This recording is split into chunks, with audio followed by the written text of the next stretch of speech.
అయితే మీ కొడి చెప్పాలి.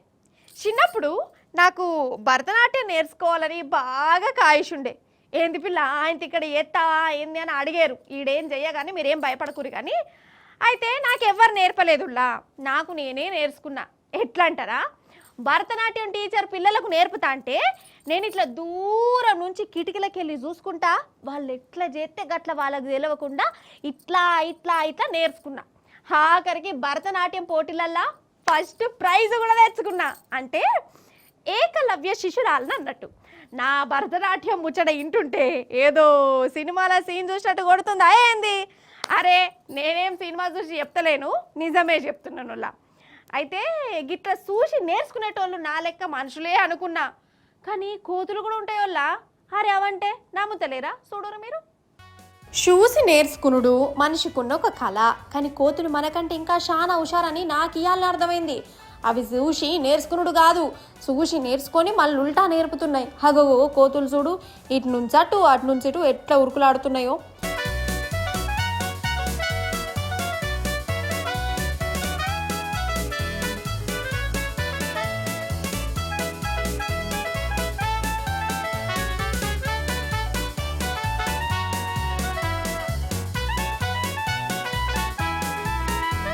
అయితే ఇవి తెలంగాణ కోతులు కావు, ఆంధ్ర కోతులు అసలే కావు, ఛత్తీస్గఢ్ కోతులట. అయితే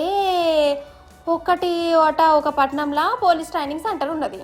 ఆడ కొత్త పోలీసు వాళ్ళకు దినం ట్రైనింగ్ ఉంటుంది. చూస్తురా ఎట్లా ట్రైనింగ్ చేపిస్తురు.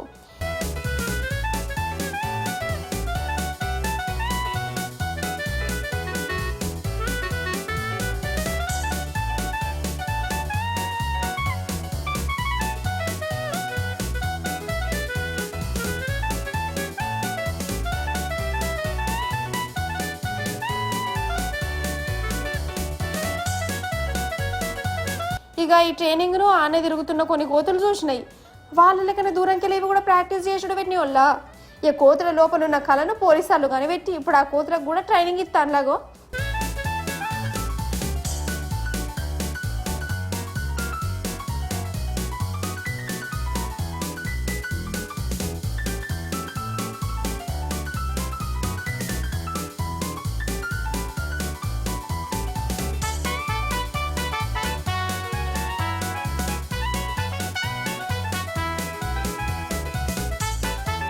అయితే ఇక్కడ మీకు ఇంకోటి చెప్పాలి, కోతులే మనుషుల లెక్క మారారని అంటారు.